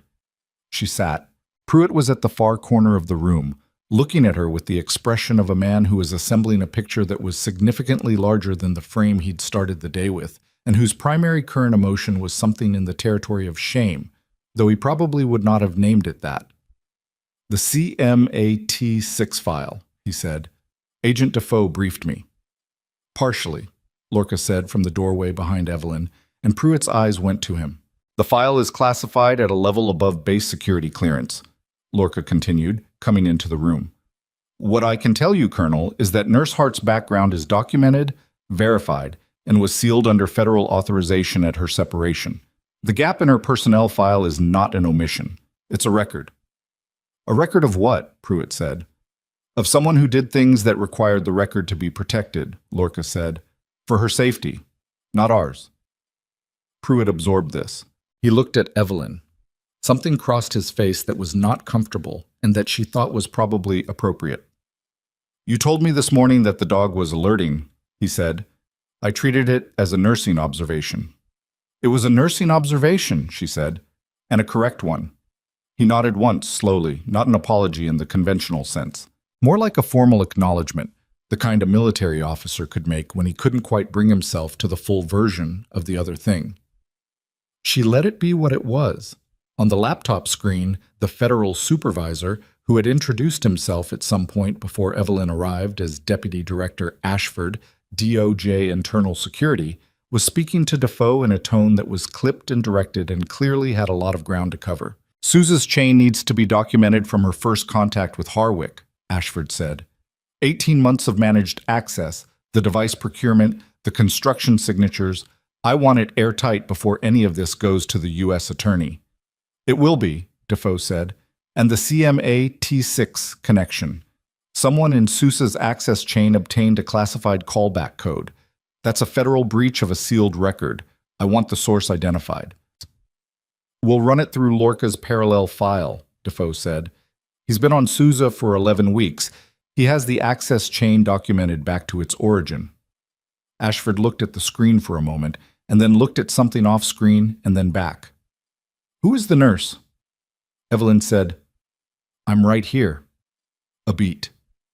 Agent Defoe tells me you identified Harwick, located Lorca independently, secured the scrub anteroom entry point, and removed the grill on the fourth device. EOD cleared the device. But you found it. I found the duct access, she said. The device was 8 inches in. You knew what you were looking at. She held Ashford's gaze through the screen. I had relevant experience. You're going to need to be more specific than that, he said, when this goes to a federal debrief. When it goes to a federal debrief, she said, I'll be more specific. Right now, I'd like to know if my patients are being seen. A silence. Ashford looked at Defoe, who looked at Evelyn, who looked back at Ashford. Your patients are fine, Defoe said. Greer's blood pressure was elevated this morning. I'd like someone to check his vitals. I'll have the floor-charged nurse, Petra Voss, Evelyn said. Tell her Greer, Bay 4. She'll know what to look for. Defoe nodded and stepped slightly aside to make a call. Evelyn looked at the table. She was tired in the way that came specifically from running a very thin line for a very long time, and she was not going to let the tiredness show in the room because the room still had work in it. Sousa had not spoken since Evelyn entered. She sat with her wrists in front of her on the table and her eyes somewhere in the middle distance, and her face at a stillness that had been professionally maintained for years and was now functioning as the last version of control available to her. Evelyn looked at her, not with anger. Anger was for later, for private, for the version of herself that was allowed to have it. Right now she was just looking. "The fourth device," Evelyn said. "You told me about it." Sousa's eyes moved to her, steadily. "You didn't have to," Evelyn said. "The phone was down. The passive trigger was never going to get the command. The surgical suite would have been fine," Sousa said quietly. "Eventually. Not if EOD had cleared the first three and called the building safe. Not if the suite went back to active ventilation circulation with an armed device in the duct." Sousa said nothing. "You told me," Evelyn said. "Why?" A long pause. In it, the sound of the building running, the ordinary institutional sounds of a hospital that was beginning to normalize around a morning that would take a long time to process. "Because the surgeon was in there," Sousa said. "Because I built it for systems, not for—" She stopped. The sentence closed on something she didn't say and didn't need to say. Not for people in the middle of saving one specific life in one specific room. Not for that. It was not absolution. It was not even full humanity. But it was a thread of something, and Evelyn registered it and filed it away in the place where complicated things went, and moved on. Sauce. The debrief took most of the afternoon. Not the formal federal debrief that was scheduled and would happen in a controlled setting with documentation and would take days. What took the afternoon was the immediate operational accounting. EOD's full sweep of the building, the extraction and documentation of all 4 devices, the securing of the secondary access points, the formal recording of the access log data that Lorca's 11-week file had been building toward. Harwick was processed at the federal holding facility on base. He had stopped speaking when Defoe informed him of Sousa's arrest and the extent of the access chain documentation, and his silence afterward was the silence of a man who had understood in one moment exactly how much he had not known about the operation he believed he was running. Sousa was transported to a federal facility off base. She did not speak further after the conference room exchange. Her lawyer arrived within 2 hours, which meant someone had been on standby, which meant there had been a contingency plan for this that she had carried alone. Lorca briefed Ashford through a secure channel for 3 hours and emerged looking like he hadn't slept in the 11 weeks he'd been running parallel to a federal oversight coordinator who was managing a sabotage operation from inside the system she was supposed to protect. He found Evelyn at the Ward 7 nurses station at 5:15, where she was updating charts because the patients didn't stop having needs, because the building had nearly been destroyed around them. "Ashford wants your debrief scheduled for Monday," he said. "Fine. He's going to push on the CMA T6 specifics." "I know." She finished the notation she was making and looked up. "You've been running this for 11 weeks. You came into the building through the exterior hatch." "Yes." "Alone. The operation required minimal footprint.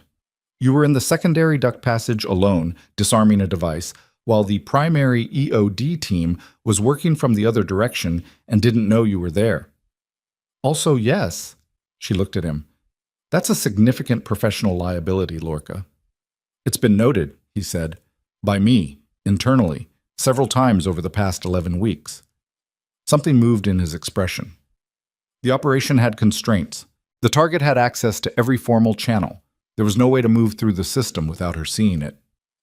So you came in from outside it. The way we were trained to." She held his gaze for a moment. She thought about the crawl corridor, the dark and the cool air smell, and the sound of someone working above her head, and the moment he'd turned around and said her name in a voice she recognized from a different country and a different version of herself. "You could have pulled me in earlier," she said, "when you first identified Garrison as the target." "You're a nurse," he said.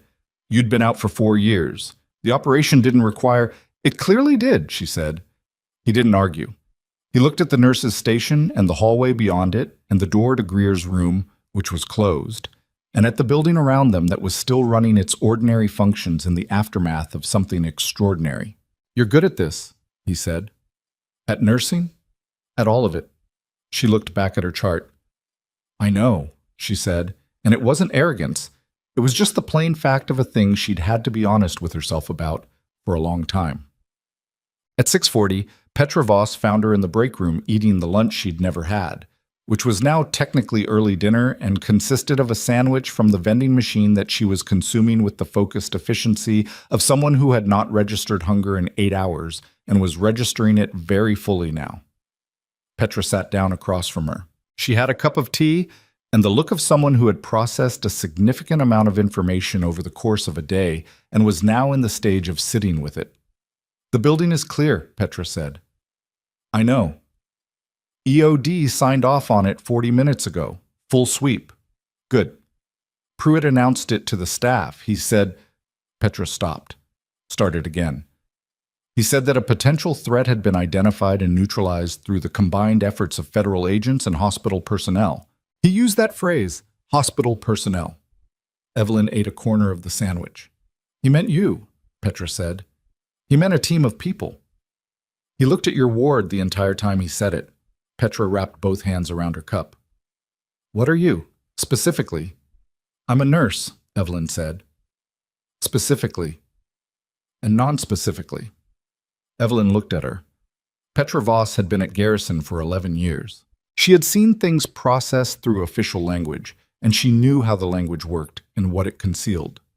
"Someone who did a different job before this one," Evelyn said, "and who decided this was the job she wanted to do now." Petra was quiet for a moment. Then, "Why nursing?" The question landed in an unexpected way, not because it was challenging, but because it was genuine. And genuine questions in a day full of operational exchanges had a different texture. "Because the work is real," Evelyn said. "In the field, the other field, you see what happens to people when the systems around them fail. When nobody made the right call or the right call came too late. Nursing is trying to be on the other side of that, to be the person who's there before the cost gets too high." She paused. "Most days it's just IV lines and vitals and paperwork. And some days," Petra said. "And some days." Petra drank her tea. Evelyn finished the sandwich. Outside the break room, the ward was running evening shift with the particular quality of a place that had survived something and was quietly grateful without having the language to say it yet. At 7 on the dot, the ward phone at the nurse's station rang. Petra looked up. "That's Greer's mother," she said. "She calls every evening at 7. "I know," Evelyn said. She stood, took her trash to the bin, and went out to the station. She picked up the phone. "Garrison Medical Center, Ward 7, she said. "I'm calling for my son," the woman on the other end said. Her voice had the particular tightness of someone who had been worried all day and was trying not to show it. "Ethan Greer." "Mrs. Greer," Evelyn said. "Your son is doing well. His blood pressure is normalized and he ate dinner this evening. He asked the aide to find the remote earlier, which," she thought about it, "in my experience means a patient is engaged enough to be annoyed, which is a good sign." A breath on the other end. The quiet exhale of a woman whose fear hadn't fully believed the good news yet. "Can I speak to him?" "Of course, let me transfer you." She started to do it, then paused. "Mrs. Greer, he's fine. I've been watching his recovery all day." A pause. Then, "Thank you," the woman said, with the weight of someone who meant it completely and didn't have larger words. "It's my job," Evelyn said. She transferred the call. She went back to her charts. She worked through the evening the way she worked every evening, methodically, attentively, with the kind of focus that didn't get credit because it looked like quiet, and quiet was easy to overlook. At 8:50, Lorca appeared at the end of the corridor and caught her eye and held up his phone. She came over. "Ashford ran Sousa's full access log against the CMA T6 breach," Lorca said quietly, "the callback code. He identified where it came from." "Who?" "A records access request filed 14 months ago, 2 weeks before you started at Garrison. Someone pulled the CMA T6 unit roster through a federal records request under a public interest exemption. The request was filed by a journalist whose credentials were verified but whose identity," he paused, "was a constructed identity. The journalist doesn't exist." "Sousa built the cover," Evelyn said, "or someone built it for her. The records request accessed the sealed unit roster, which shouldn't have been accessible under any public exemption. The exemption was filed incorrectly and approved by a records clerk who has since left federal service. He looked at her. Ashford thinks the clerk was recruited. The records access was the first step. Sousa had your CMAT6 callback code 14 months ago, before you were hired here. The corridor was quiet. The evening ward sounds moved around them. She didn't get me placed here, Evelyn said. It wasn't quite a question. No, your application was genuine. Your hire was standard. Lorca shook his head. But when she saw your application in the oversight file, she already knew who you were. She knew your background. She knew your connection to Rook's unit. He looked at the ward, at the hallway, at the building around them. She chose this facility for the operation after you were hired, because you were here. The implication settled. She wanted to use me, Evelyn said. We think she intended to surface your CMAT6 record during the investigation. Expose you as the person who identified the threat. Let the investigation find your sealed file and raise questions about why a classified military specialist was working as a civilian nurse inside a facility that had just been attacked. He let that land. It would have created doubt about the investigation's integrity. Reasonable suspicion about your motivations? A classified file that the public debrief couldn't fully explain. I would have looked complicit, Evelyn said. Or worse. He met her eyes. She planned this around you, Hart. You were supposed to be the complication that made the whole thing unresolvable. She stood with this for a moment. The fluorescent light of the ward corridor, the sound of a nurse 2 doors down talking to a patient in a low voice, the smell of antiseptic and the vending machine coffee someone had brewed at the nurse's station that was going to be terrible. She had almost been the instrument of this, not through action, but through existence, through the fact of her record, her presence, her history that someone else had found and decided to use. She didn't account for Rook, Evelyn said. No, Lorca said. She didn't. Rook, who had been deployed in CMAT6's second rotation. Rook, who was listed as a Garrison Medical Center working dog under Handler Unit 4, assigned 6 months before Evelyn arrived. Rook, who had recognized her and had been trying since Tuesday night to tell everyone within range what he had found in the walls of this building. Sousa had placed a dog who knew Evelyn in the same facility and had not calculated what the dog would do when it found what had been hidden there. That was the gap. That was the one thing she hadn't controlled. Where is Rook now? Evelyn asked. With Hollis.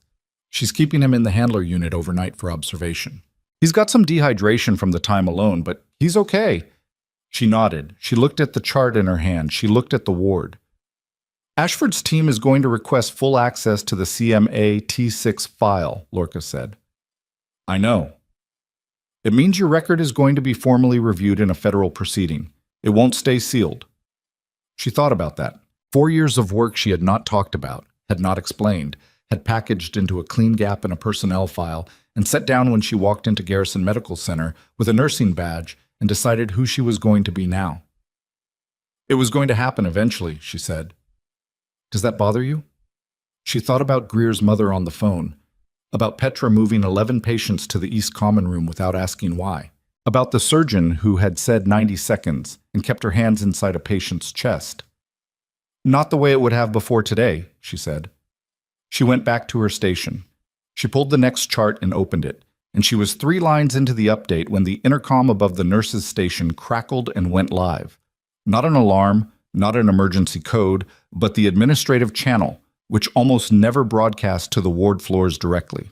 Lieutenant Colonel Pruitt's voice came through, and it was different from the voice he'd used all morning.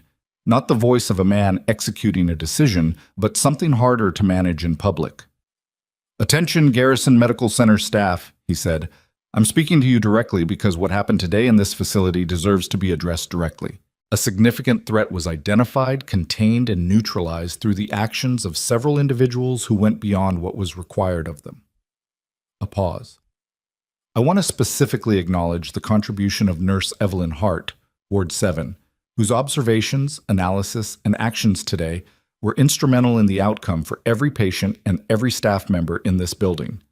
In the break room down the hall, someone started clapping, then stopped, self-conscious. Then someone else picked it up, less tentatively, And by the time Pruitt finished speaking, the sound was moving through the ward in the unsteady, genuine way of people who were still processing the day and had found one small way to put something into it.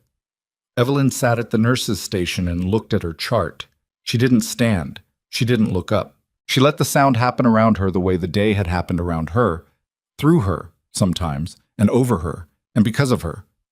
And she kept her pen moving across the page because Corporal Greer's post-surgical notation wasn't going to complete itself. But her hands had stopped being completely steady, which was the first time all day. That was human. She filed it accordingly. At 9:30, she picked up her jacket from the break room and walked down the corridor toward the exit. She passed Greer's room. The light was on and she could hear him on the phone with his mother, and he was saying, "No, Mom, I'm serious. I feel fine. Would you stop?" With the slightly exasperated warmth of someone who was irritated and loved and knew it. She kept walking. At the end of the corridor near the exit, she found something she hadn't expected. Hollis was there, standing with Rook on a loose lead, and Rook was sitting with the particular patient quality of a working dog who knew how to wait. Hollis looked at her. "He wouldn't settle in the handler unit," Hollis said. He kept going to the door. I figured I didn't know if it was weird bringing him here, but he kept going to the door, and I thought... Evelyn crouched down to Rook's level, and the dog pressed his head into her hands and was still, completely still, the way he had been still in the corridor outside Ward 7 at 6:52 that morning when she'd come through the side entrance with a coffee, and the alarms had been going and she'd heard him and followed the sound. She held his head in her hands for a moment. "Good dog," she said. He had been trying to tell them all day. She had been the only one listening. She stood. She looked at Hollis. "How long is his handler assignment at Garrison?" "Indefinite," Hollis said. "His handler, the one who went missing," her voice shifted slightly. "He's been located, safe. He was held off base as part of Sousa's access management. He's being processed now." "That's good," Evelyn said. "They're going to do a formal review of the K9 unit assignments. Given what Rook did today," Hollis paused, "there's talk of a commendation." "He deserves one," Evelyn said. She put her jacket on. She pushed through the exit door. The evening air outside Garrison Medical Center was warm and smelled of cut grass and the exhaust of the vehicle bay 3 levels below, which was functional in the way of most real things. Not clean or cinematic, just real. She stood on the steps and let the day go through her one more time before she moved. Somewhere in a federal holding facility, Harwick was beginning to understand what he'd been used for. Somewhere else, Sousa was sitting with the full weight of a plan that had consumed 18 months and had come apart because a Belgian Malinois recognized a nurse who was not supposed to be anything other than a nurse. And somewhere in the building behind Evelyn, in a room with a red light above the door, Doctor. Vance had finished her repair, and a patient's chart had been updated, and the day's last notation had been made, and the work had continued the way it always continued. She was halfway down the steps when her phone lit up. Text message, unknown number, 7 words. "There's a 5th file. Not Sousa's. Call me." She stood on the steps of Garrison Medical Center with her phone in her hand and read the message twice and looked out at the parking lot and the perimeter lights and the dark past the fence line. And everything she thought she'd finished reassembled itself around that one sentence. She called. The phone rang twice before someone picked up. The voice on the other end was male, older, with the particular flatness of someone who had spent a career saying important things in unremarkable tones. "My name is Vincent Okafor," the voice said. "I'm the Inspector General for Federal Protective Service Oversight. I've been running an internal audit of Sousa's division for 7 months. Independent of Lorca's operation. Independent of Defoe's chain. I've been running it alone because the division Sousa managed had access to every channel I would normally use to run an investigation." Evelyn stood on the steps and said nothing and listened. "The 5th file is not about today's operation," Okafor said. "It's about why Garrison Medical Center was chosen. Not because of the patient population, not because of the classified records housed here, because of you, specifically, which you already know." A pause. "What you don't know is that Sousa wasn't the architect. She was the executor. The original plan was designed by someone 2 levels above her who has been running domestic disruption operations through managed assets for 3 years. Sousa is the face. The actual architect is still in position." Evelyn looked at the parking lot. The perimeter lights. The dark past the fence line where the base ended and the ordinary world continued. "What do you need from me?" she said. "Your deposition," Okafor said. "Not Monday's federal debrief. Mine. Tomorrow. Your CMAT6 record, your account of today, and your identification of the pager code's origin, because the callback sequence you received was not in Sousa's possession alone. It was in the fifth file, which is the architect's operational document, and which I obtained 3 weeks ago and have been sitting on because I had no corroborating witness inside a live operation. Until today, he said, you are, as of approximately 9:30 this evening, the most valuable witness in a federal case that goes significantly higher than a base security officer and an oversight coordinator. She breathed through the weight of that for a moment.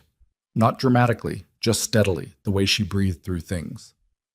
"Send me your credentials and a location," she said. "I'll be there at 8. She hung up. She stood on the steps for another 60 seconds. Then she called Lorca. "Okafor," she said when he picked up. A silence that told her he knew the name. "He called you," Lorca said. "You knew about him." "I knew there was a parallel internal audit. I didn't know how far he'd gotten." A pause, and in it the sound of Lorca recalibrating, which she recognized from the crawl corridor and from years before that. "How far has he gotten?" "Far enough to go above Sousa," she said. "He has a 5th file." Another silence. "Hart."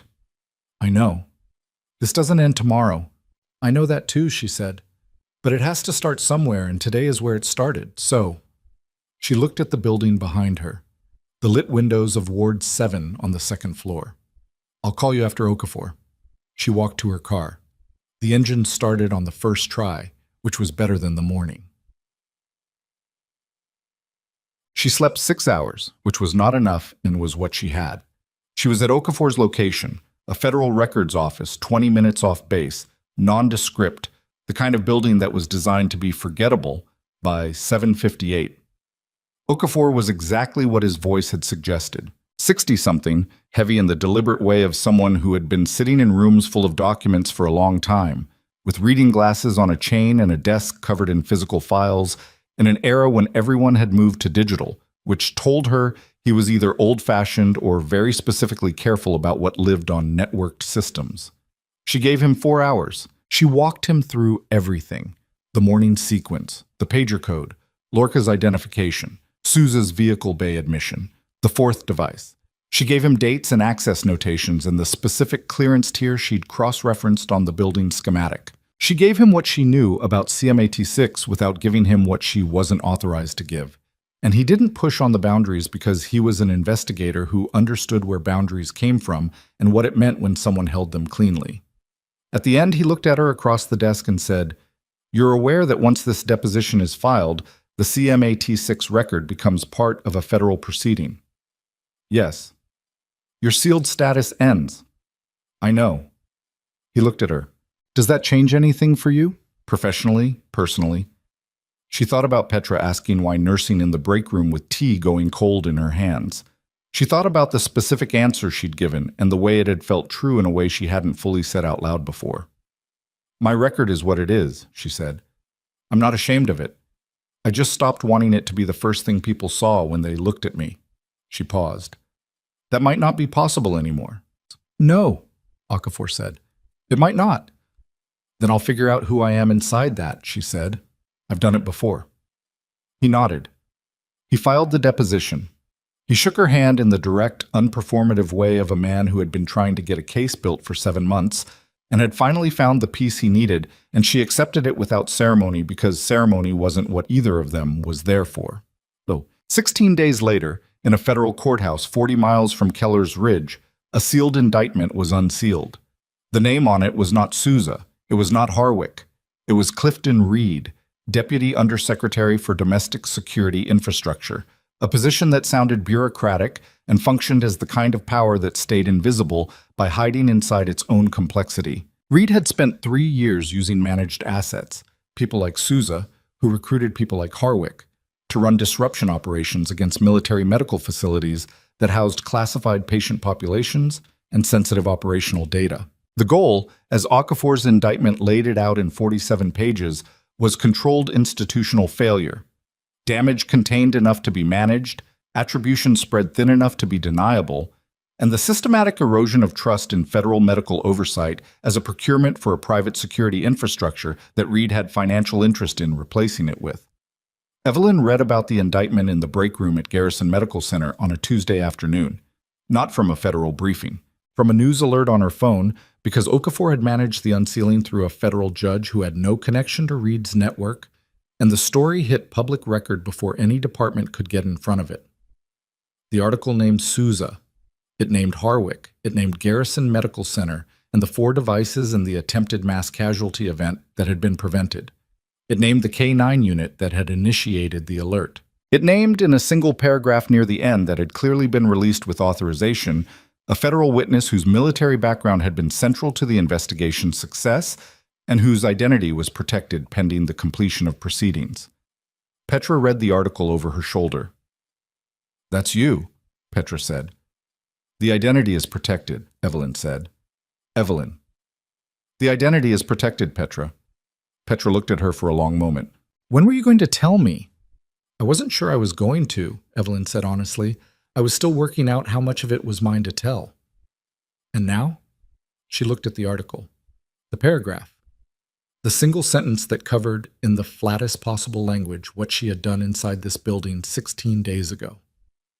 "It's mine," she said. "I just didn't know that for a while." The formal proceedings moved through the fall. Souza was indicted on federal charges of conspiracy, domestic terrorism facilitation, and material support for an operation designed to cause mass casualties. The specific legal language was long and airtight and represented 11 months of parallel investigation that Okafor had assembled with the patience of a man who understood that the only way to go after someone with institutional power was to build something they couldn't dismantle. She was remanded without bail. Her lawyer's third motion for release was denied in October on the grounds that she remained a flight risk with access to financial infrastructure that federal investigators hadn't fully mapped. Harwick pled guilty to 4 federal charges in exchange for full cooperation with Okafor's investigation. His cooperation produced the financial documentation connecting Reed to the private security network, which was the piece Okafor had been missing. The cooperation deal included a mandatory sentence of 12 years, loss of federal pension, and permanent revocation of security clearance at all levels.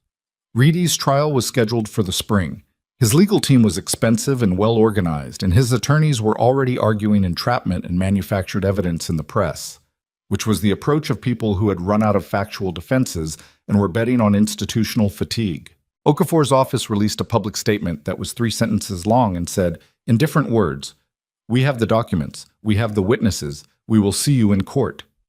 Evelyn read that statement and filed it away in the category of things that were satisfying in the way that real things were satisfying. Incompletely, with loose edges, but genuinely. In November, Lieutenant Colonel Pruitt requested a formal meeting. It was not a comfortable meeting. Pruitt was not a man built for apology, and he didn't quite manage a full one, but what he managed was real in its own way. A direct acknowledgement, in specific terms, of each moment that morning where he had dismissed her read of the situation and what the cost of that dismissal could have been. He did it without qualification and without the defensive addendum that people usually appended to admissions of that kind. She listened. She didn't tell him it was fine because it hadn't been fine. She told him she appreciated the directness, which she did, and that she intended to keep working in Ward 7, and that she expected the kind of institutional regard for her assessment that she extended to every other member of this facility's team. He said, "That's fair." She said, "Good." They shook hands. It wasn't comfortable. She thought that was probably appropriate. The military commendation came in December. A formal ceremony, small, restricted in attendance by the ongoing proceedings, but documented and permanent. Her CMA T6 record was officially declassified to the extent permitted by the ongoing federal case, which meant that what she had been was now part of what she was, and she was learning to carry both without one canceling the other out. Rook's handler, Sergeant First Class Darian Webb, returned to Garrison Medical Center in November after 6 weeks of medical evaluation following his confinement. He was cleared for limited duty by the end of the month. His first act on returning to the handler unit was to find Evelyn on the ward and stand in the doorway with Rook on a loose lead and say, He told me about you, meaning the dog, meaning it in the way that handlers speak always meant things. Half literal, completely sincere. He told me things too, she said. Webb looked at the dog and then at her. He was the only one who knew you were still in there, in the system, that you hadn't really left. She didn't answer that immediately. She thought about it in the real way, not the deflecting way. I didn't leave, she said. I changed positions. There's a difference. Rook's commendation was awarded alongside hers. The citation described him as demonstrating sustained threat-alerting behavior under adverse conditions over a period exceeding 48 hours, which was the formal language for he knew, he stayed, he kept trying until someone finally listened. She kept a copy of the citation in her locker. She didn't frame it. She didn't need to. What she understood in the months after was this. She had spent 4 years deciding that who she had been was a thing she needed to set down in order to be who she was now. She had been wrong about that. Not entirely wrong. The nursing was real. The choice was real. The life she was building was real. But the belief that she had to remove herself from her own history in order to live inside it cleanly, that had been wrong, and it had taken a dog recognizing her in a hospital corridor to show her why. You didn't become someone by erasing what you'd been. You became someone by deciding what all of it meant and what you were going to do with it. That was harder. It took longer. It didn't resolve into a clean narrative with all the threads tied off. But it was honest, and honesty. She had learned this in places where the cost of pretending was very high, was the only thing that actually held. She worked the morning shift on the last Friday of December. She checked her patients. She updated her charts. She had a bad cup of coffee from the break room machine and argued mildly with Petra about the updated IV protocol that she thought had a logical gap in it, and Petra thought she was being overly precise, and they were both partly right. At noon, she stood at the ward window for the 4 minutes between her 11:50 discharge notation and her 12 o'clock medication round. She looked at the building's grounds below. The perimeter, the parking lot, the access road that ran from the main gate to the facility entrance. She thought about the morning she'd walked through the side entrance 11 minutes late with a dead battery and a borrowed set of jumper cables and heard the alarms going and stopped to listen for what was underneath them. She thought about the specific quality of that moment. Not brave, not heroic, just the ordinary human instinct to stop and actually hear what's being said before you run toward it or away from it. That was the thing everyone missed. It wasn't a special skill. It was just attention. It was just the discipline of not being so committed to what you expected to find that you stopped registering what was actually there.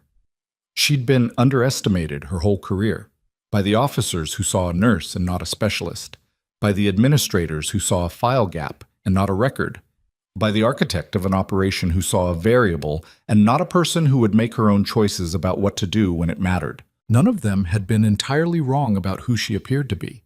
They had just been completely wrong about what that appearance meant. She turned from the window. She picked up her medication tray. She went to work. In Ward 7, Corporal Ethan Greer was 3 days from discharge and had been given clearance to walk the hallway twice daily, which he was doing with the careful, slightly too fast pace of a young man who wanted to prove something to himself about his own recovery. She passed him on her way to Bay 2, and he fell into step beside her for a few strides, the way patients sometimes did when they were well enough to feel the need for company. "My mom asked me to say thank you," he said. "She said she never got to say it properly." "You've said it." "She wants to send something. Food, probably." "She sends food." "Tell her the ward appreciates it," Evelyn said. "But I'm fine." "She won't believe that." "Tell her anyway." He stopped at the hallway junction per his distance limit, and she kept moving, and she heard him say behind her, "You know, I knew something was wrong that morning, the way the alarms sounded. But you were so, I don't know, steady. It made it easier to breathe." She looked back at him from the doorway of Bay 2. "That's the job," she said. "Is that all it is?" She thought about it, about what it costs to be steady, about the years of learning when to show the cost and when to carry it privately, and how to know the difference, about the fact that she still didn't always get that right, and probably wouldn't, and was doing it anyway. "No," she said, "but it's where it starts." She went in to see her patient. The ward ran on around her, ordinary and essential in hers. And outside the windows, December put its light across the grounds of Garrison Medical Center, and the day continued, as days did, as they always would, with everything it asked of people who chose to show up to it with their eyes open. She had shown up. She had seen what needed to be seen. She had not waited for anyone to tell her it was her business. That was enough. That was, in the end, everything.